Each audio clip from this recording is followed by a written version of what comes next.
Hi, da bin ich wieder, euer Tim. Wir sind hier im LBZ Echem in dem Stall, in dem die Sauen nach ökologischen Vorgaben gehalten werden. Von den Abläufen ist da vieles ähnlich wie bei der herkömmlichen Sauenhaltung, das kennt ihr ja schon. Auch hier gibt es die Bereiche, wo die Schweine essen können, zum Beispiel, wenn sie Hunger haben, wenn es Essen gibt. Hier können sie sich ausruhen, wie die beiden das hier machen. Und sie können auch ordentlich spielen. Es gibt ja jede Menge Stroh, wo sie rumtoben können und sich austoben können. Aber die Bereiche hier in dem ökologischen Teil, in der ökologischen Sauenhaltung, die sind noch mal so ein bisschen anders. Und das zeige ich euch jetzt noch mal genauer. Alle Schweine in der Ökohaltung haben einen Auslauf und somit mehr Platz zum Bewegen und ein abwechslungsreicheres Zuhause. Schweine fühlen sich besonders wohl, wenn sie unterschiedliche Temperaturbereiche haben. Hier draußen können sie an der frischen Luft sein und kommen mit Sonne, Regen und Wind in Kontakt. Im Auslauf bekommen die Schweine an den Tränken jederzeit Wasser. Und da, wo der Boden nass wird, da koten und urinieren sie auch. Deshalb muss der Landwirt hier regelmäßig ausmisten. Früher musste er das alles per Hand machen mit einer Mistgabel. Heute hilft ihm dabei meistens ein kleiner Hoflader. Danach muss aber natürlich wieder frisches Stroh eingestreut werden. Für die Feinarbeit muss der Landwirt dann doch wieder selbst Hand anlegen. Dafür werden hier keine Spalten im Boden gebraucht, durch die der Kot und Urin wie bei der konventionellen Schweinehaltung durchfallen kann. Wenn es regnet oder ihnen das Wetter nicht gefällt, können die Schweine jederzeit zurück in den Stall gehen. Drinnen können sie dann zwischen zwei Bereichen wählen. Entweder gehen sie in den wärmeren Bereich unter eine Abdeckung. Dort legen sie sich meistens hin, um sich auszuruhen.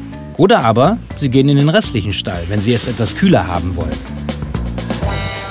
Auf jeden Fall ist es hier drin immer trocken. Der Stall ist mit Stroh eingestreut und die Schweine können mit ihrem Rüssel darin spielen und herumwühlen.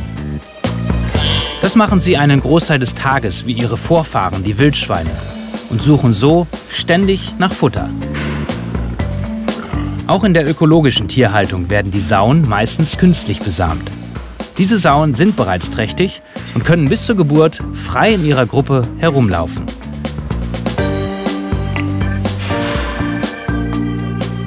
Ihre Ferkel bekommen die Ökosauen in einer eigenen Abferkelbucht. Die Besonderheit in diesem Abferkelstall ist vor allem, dass die Sau keinen Ferkelschutzkorb hat. Sie kann sich auch in dieser Bucht frei bewegen. Dadurch besteht aber die Gefahr, dass die Sau ihre Ferkel aus Versehen erdrückt. Einige Tage nach der Geburt können die Mutter und ihre Ferkel jederzeit nach draußen in den Auslauf gehen.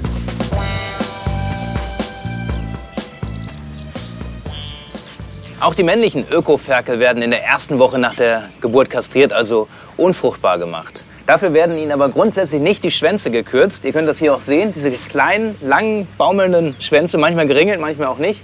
Die bleiben dran, die bleiben lang. Dafür muss man aber auch garantieren, dass sie sich rundum wohlfühlen, dass es ihnen gut geht, dass sie genügend Platz haben, damit sie nicht aus Stress oder aus Langeweile aneinander rumknabbern oder rumbeißen. Die Ferkel bleiben hier 40 Tage bei ihrer Muttersau. Damit werden sie 12 Tage länger gesäugt als die Ferkel im konventionellen Stall. Am Ende der Säugezeit kommen die Ferkel in einen Ferkelstall. Dann wiegen sie so etwa 13 Kilo und sind damit deutlich schwerer als ihre Artgenossen in der konventionellen Schweinehaltung. Und ihre Mutter, die wird zurück in ihre Sauengruppe gebracht. Dort wird sie dann bald wieder künstlich besamt. Der Landwirt muss seine Tiere immer gut im Blick haben, um sofort reagieren zu können, wenn es ihnen nicht gut geht. Er füttert sie morgens und abends. Jedes Tier bekommt ausreichend gesundes Futter und hat auch einen eigenen Fressplatz, damit es sich nicht mit den anderen streiten muss. Nach dem Fressen, da wollen sich die meisten Schweine erstmal ausruhen. Und sie legen sich in ihrer Ruhezone schlafen.